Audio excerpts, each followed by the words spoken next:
Amém, irmãos. Bom dia. É com muito temor e tremor que a gente está aqui diante dos irmãos e diante do Senhor para falar a palavra do Senhor.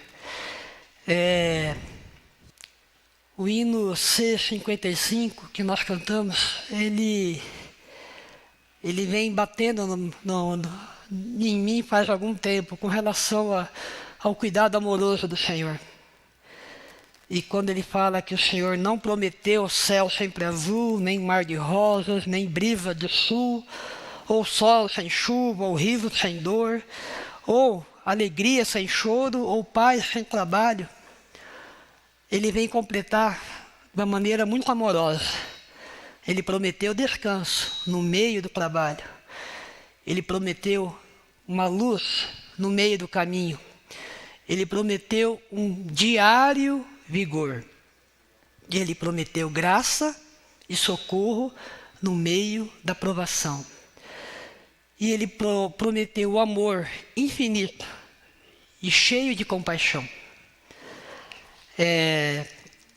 Nós temos visto nesses últimos dias, as últimas mensagens, o Senhor na sua terceira viagem que ele estava fazendo ali pelo distrito da Galileia, o Senhor vendo a condição do povo. Ele chamou os discípulos, ele deu instruções aos discípulos, e quando ele chegou lá na Galileia, viu a condição do povo, ele se compadeceu. Ele viu que a situação do povo não era uma situação muito fácil. Eles estavam desgarrados, perdidos, humilhados, e o Senhor falou algo muito amoroso. Eu queria abrir com os irmãos em Mateus,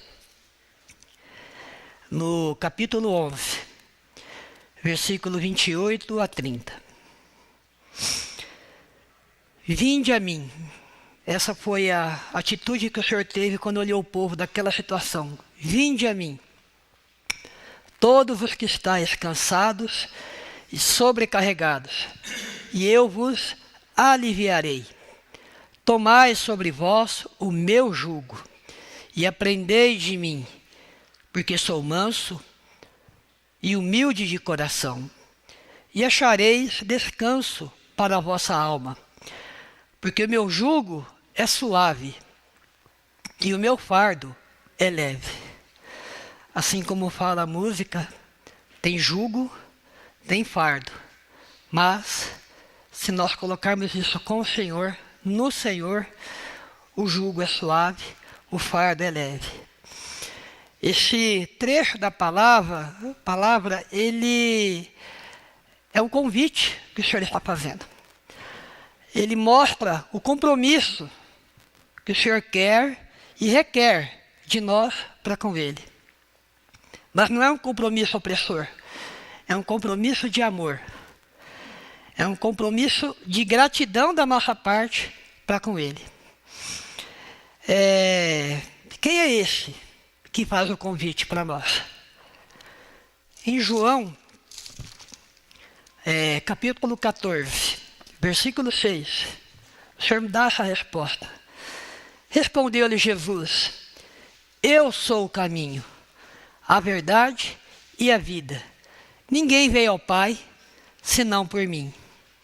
O Senhor está mostrando que quem fez esse convite é o próprio Deus, por meio do Filho. Em João 6,37 ele diz: e os que vêm a mim, jamais lançarei fora. E em João 7,37, ele convida a gente para ir para Ele, para nunca mais ter fome e ter sede.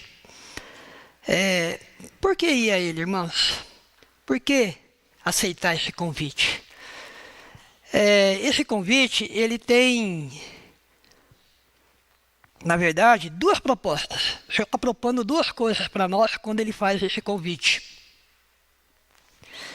O Senhor está fazendo uma proposta para nós com duas partes. A primeira está no versículo 28. Vinde a mim, é o convite. O resultado de eu aceitar esse convite é alívio. E a segunda parte desse convite fala o seguinte: tomai sobre mim, tomai sobre vós o meu jugo.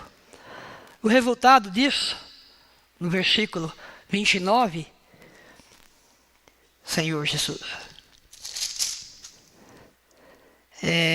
e achareis descanso.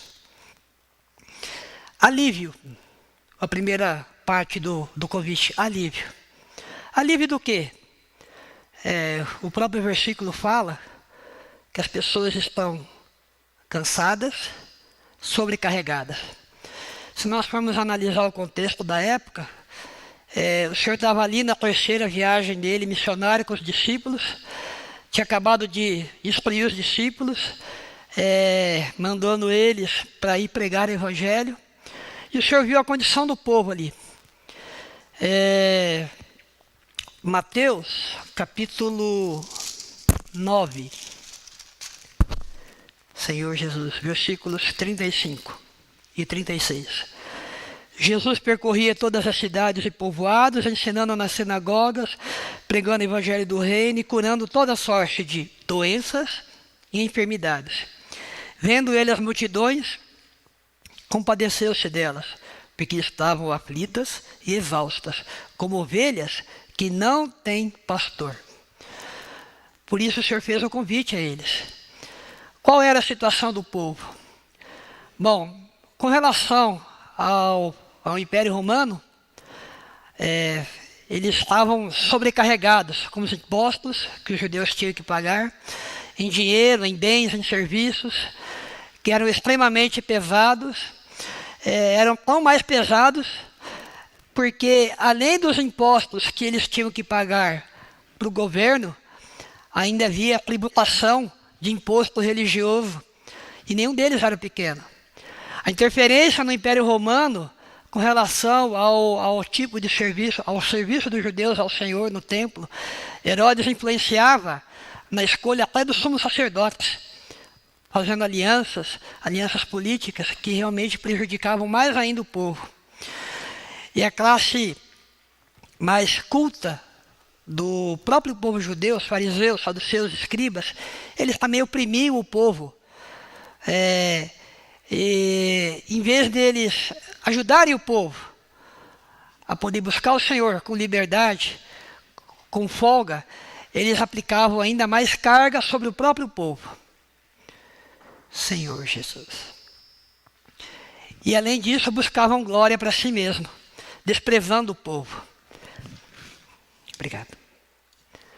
Lá em Mateus, no capítulo 23, o Senhor censura os escribas e os fariseus. Mateus 23, de 1 a 4.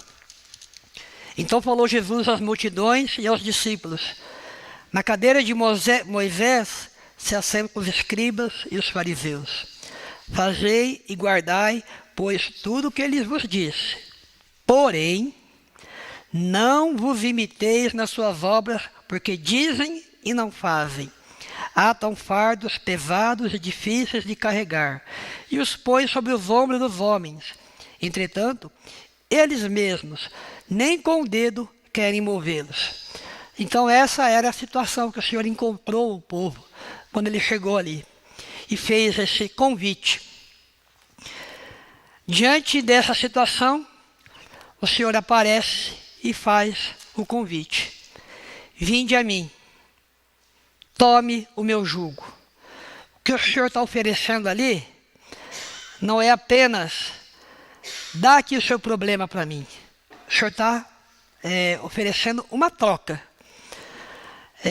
Deixa o seu fardo comigo e você pega o meu fardo, que é leve e é suave.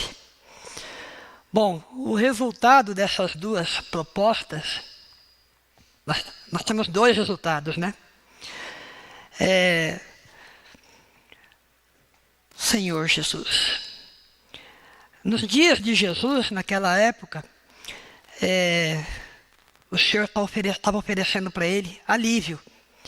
Esse alívio podia ser curas físicas, curas mentais, curas espirituais, saciar a fome do povo, além dos milagres que o Senhor fazia, trazer pessoas da morte à vida.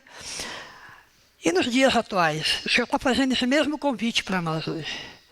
E nós também temos os nossos problemas, nós também temos as nossas lutas, nós também temos as nossas dificuldades, e nós também vamos diante do Senhor com o nosso peso, com o nosso fardo, com nossos encargos, e o Senhor está fazendo a mesma proposta para nós hoje. Hoje o Senhor vem para nós e fala, olha, vinde a mim. Você está sobrecarregado? Você está cansado? Vinde a mim. Traz o seu peso. E eu vou te dar o meu peso. Porque o meu peso, ele é leve. Porque o meu peso é suave. Por que ele é leve e suave? Porque eu vou ajudar você a carregar ele. O primeiro resultado, como a gente viu, é o alívio. Mas o Senhor não quer dar só o alívio momentâneo para nós, da nossa carga, da nossa dificuldade. Ele quer fazer mais. O Evangelho não é apenas para sanar nossos problemas. É um importante passo que nós damos, irmos diante do Senhor e apresentar as nossas dificuldades. Mas isso não tem um fim em si mesmo. O Senhor quer que nós avancemos. Tem uma passagem de Lucas, no capítulo 17, Senhor Jesus, do 11 ao 19, que é a cura dos 10 leprosos, que exemplifica isso que eu estou querendo dizer. Fala assim, de caminho para Jerusalém, passava Jesus pelo meio da Samaria e da Galileia. Ao entrar numa aldeia, saíram-lhe ao encontro 10 leprosos, que ficaram de longe e lhe gritavam, dizendo, Jesus, mestre, compadece-te de nós. Ao vê-los, disse-lhe Jesus, ide e mostrai aos sacerdotes. Aconteceu que eles, indo, foram purificados todos. Esse é o ponto, dos 10, vendo que fora curado, voltou, dando glória a Deus em alta voz. E prostrou-se com o rosto em terra aos pés do Senhor Jesus, agradecendo-lhe, e este era samaritano.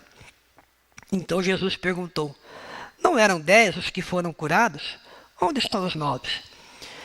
Muitas vezes nós nos achegamos ao Senhor, apresentamos as nossas dificuldades e depois vamos embora. E não aceitamos a segunda proposta, que é do Senhor, que é de tomar o jugo dele para obter descanso. Ficamos apenas com parte da promessa, que é o alívio. Mas o Senhor quer dar alívio e descanso. Para isso, precisamos permanecer na presença do Senhor. Apenas um voltou.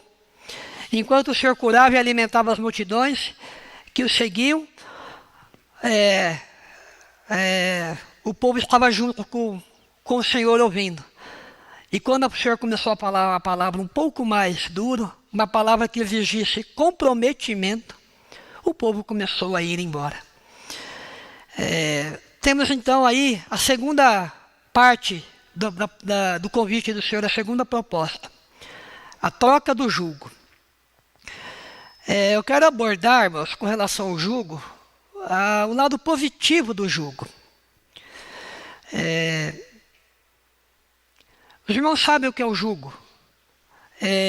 Nós temos 2 tipos de jugo, na verdade. Um é uma vara que a pessoa coloca em cada lado uma corda, coloca os baldes, e ela carrega sozinho aquele peso. Tudo bem que ele ajuda a levar o peso de uma maneira mais tranquila, mas ele carrega aquilo lá sozinho. Mas o jugo que o senhor está falando aqui é um outro jugo, é aquele que se coloca em animais, que é uma madeira adaptada para colocar nas costas de 2 animais. Ou seja, esse jugo, essa canga, essa madeira, quando é colocada em 2 animais, você divide a carga e você faz com que os 2 carreguem o mesmo peso e andem juntos, um auxiliando o outro, um andando no mesmo passo que o outro. Esse jugo indica dividir a carga. Os 2 vão dar em sintonia, no mesmo ritmo, e os 2 vão dar vinculados. E eu descobri uma coisa interessante quando estava pesquisando sobre o jugo. A palavra cônjuge, sabe o que quer dizer, irmãos?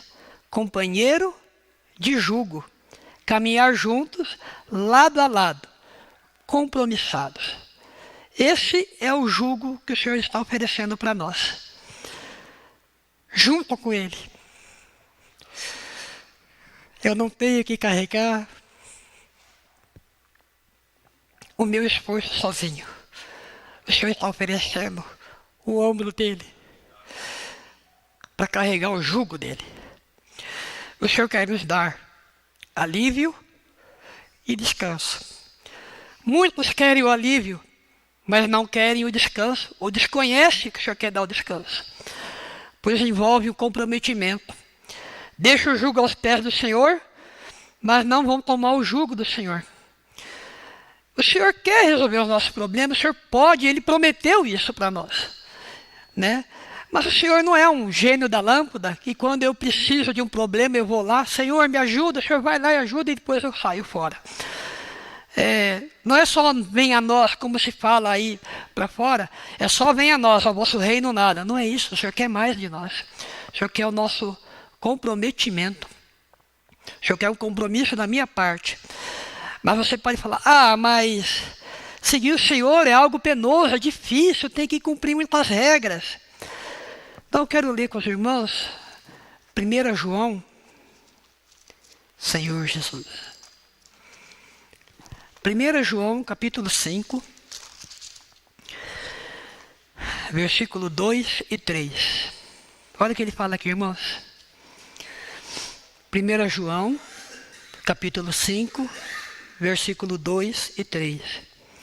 Nisto conhecemos que amamos os filhos de Deus, quando amamos a Deus e praticamos os seus mandamentos. Praticar os seus mandamentos. Porque este é o amor de Deus, que guardemos os seus mandamentos. Ora, os mandamentos não são penosos. Irmãos, os mandamentos do Senhor, eles não são penosos. O verso 29 de Mateus 11, ele continua. Depois que ele fala dessa questão do jugo, ele continua. Aprendei de mim, porque eu sou manso e sou humilde de coração. Senhor Jesus. 29. Mateus 11, 29. Tomai sobre vós o meu jugo, a primeira parte, e aprendei de mim, porque sou manso e humilde de coração. O Senhor é manso. O Senhor, Ele é brando. O Senhor não oferece resistência. Mesmo diante da oposição que Ele sofreu, o Senhor foi manso. Em nenhum momento Ele reivindicou nada para si, mesmo sendo filho de Deus. E o Senhor também, Ele é humilde. Ele não tem amor próprio. Em que sentido? Ele foi rejeitado e não reivindicou para si nada mais do que isso. Ele estava disposto a aprender. E essa é uma outra característica que me toca muito com relação ao Senhor. Ele sendo Deus tão grande, tão maravilhoso, Ele foi manso, o exemplo de ser manso e o exemplo de ser humilde. Ele foi o primeiro a mostrar isso para nós. Hebreus, Senhor Jesus, capítulo 2. Hebreus, capítulo 2, versículos 10. Porque convinha que aquele por cuja causa e por quem todas as coisas existem, conduzindo muitos filhos à glória, aperfeiçoasse por meio dos sofrimentos o autor da salvação deles. Versículo 18, pulando. Pois naquilo que ele mesmo sofreu, tendo sido tentado, é poderoso para socorrer os que são tentados. Capítulo 5 de Hebreus, 7 a 9. Ele, Jesus, nos dias da sua carne, tendo oferecido com forte clamor e lágrimas, orações e súplicas a quem o podia livrar da morte, e tendo sido ouvido por causa da sua piedade, embora sendo filho, aprendeu. Irmãos, é impressionante, o Senhor, ele aprendeu a obediência pelas coisas que sofreu, que tendo sido aperfeiçoado, tornou-se o autor da salvação eterna para todos os que lhe obedecem. O Senhor aprendeu obediência, ou seja, ele se humilhou. Filipenses, capítulo 2, de 1 a 8. Para completar esse sentimento de humildade e de mansidão que o Senhor está propondo para a gente. Filipenses 2, a partir do 1. Se há, pois, alguma exortação em Cristo, alguma consolação de amor, alguma comunhão do Espírito, se há entranhados afetos e misericórdias, completai a minha alegria, de modo que penseis a mesma coisa. Tenhais o mesmo amor, sejais unidos de alma, tendo o mesmo sentimento. Nada façais por partidarismo ou vanglória, mas por humildade, considerando cada um os outros superiores a si mesmo. Não tenha cada um em vista o que é propriamente seu, senão também cada qual o que é dos outros. Tende em vós o mesmo sentimento que houve também em Cristo Jesus, pois ele, subsistindo em forma de Deus, não julgou como usurpação o ser igual a Deus. Antes, a si mesmo se esvaziou, assumindo a forma de servo, tornando-se em semelhança de homens, reconhecido em figura humana, a si mesmo se humilhou, tornando-se obediente até a morte e morte de cruz. Esse é o exemplo que o Senhor está dando de ser humilde. E quando nós entregamos, conforme fala Mateus 11, quando nós entregamos o nosso jugo para o Senhor, o resultado, achareis descanso para a vossa alma. Versículo 29. Descanso para as vossas almas. O descanso é que encontramos quando tomamos o jugo do Senhor e aprendemos dele. É um descanso interior, não apenas um alívio momentâneo e exterior.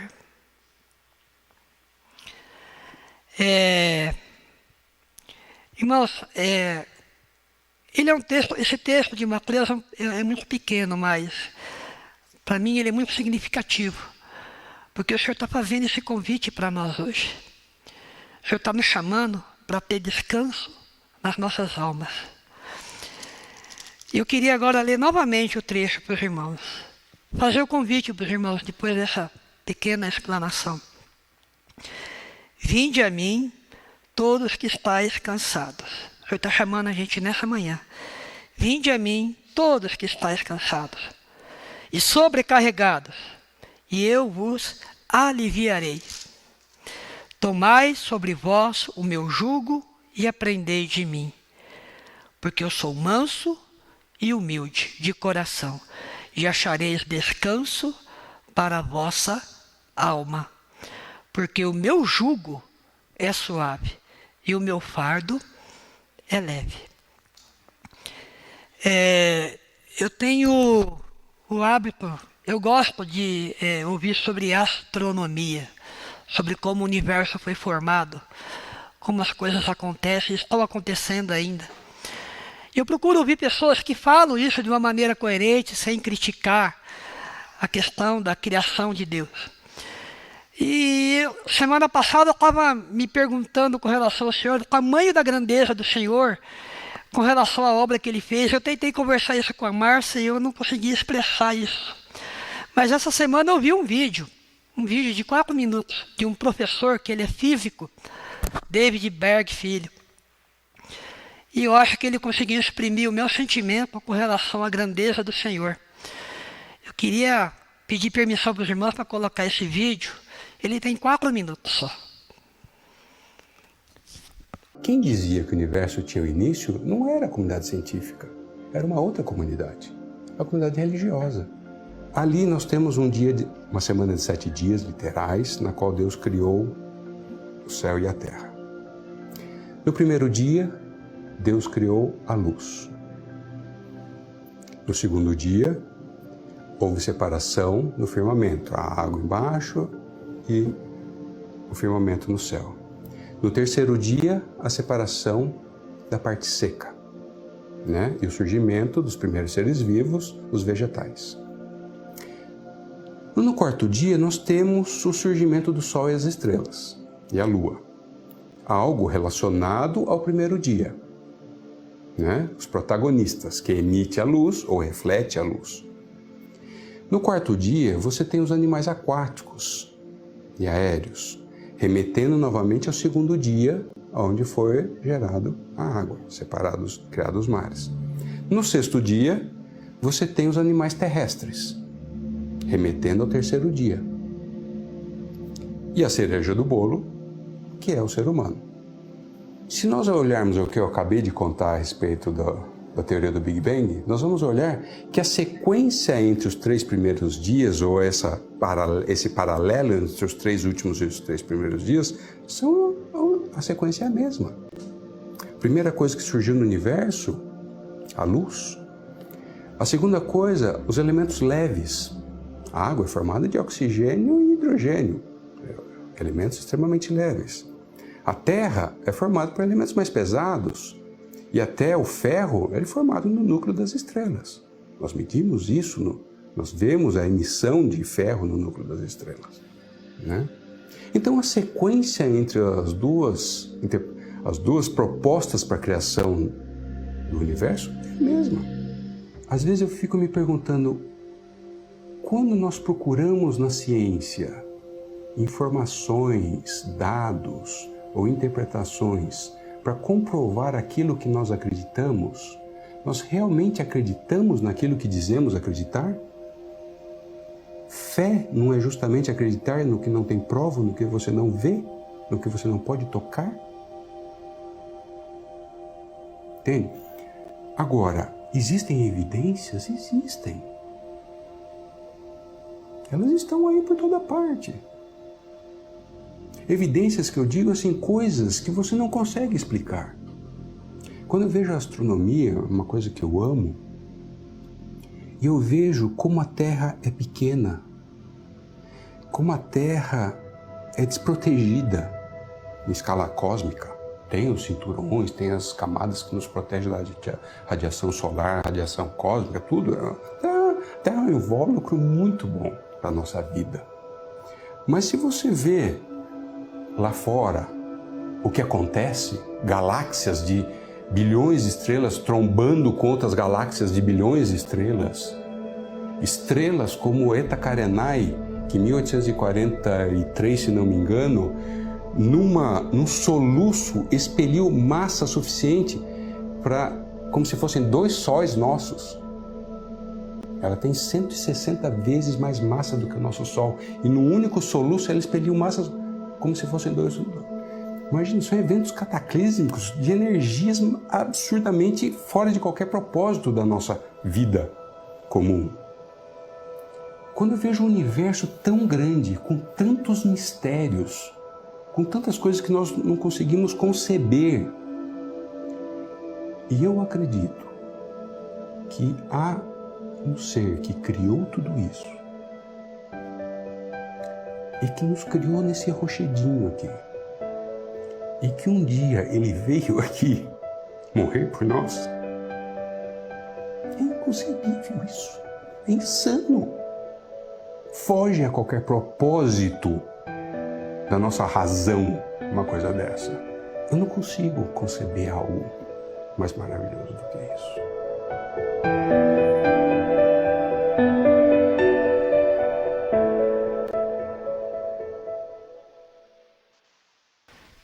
Senhor Jesus, é inconcebível que um Deus tão grande, um Deus tão maravilhoso, Criador de todas as coisas, tenha vindo aqui nesse pontinho minúsculo de areia no meio do cosmos, chamado Terra, depois de ter formado todo o universo, formado a terra, colocado o espírito do homem dentro dele, ter vindo aqui e morrer por mim e por cada um de vocês. E oferecer esse convite. Você está cansado? Você está sobrecarregado? Vinde a mim. Vinde a mim. E eu vos aliviarei, e eu vou te dar o meu jugo, e nós vamos caminhar juntos, passo a passo, dia a dia, até completar a caminhada. Esse é o convite que o Senhor está fazendo para nós. Amém, irmãos?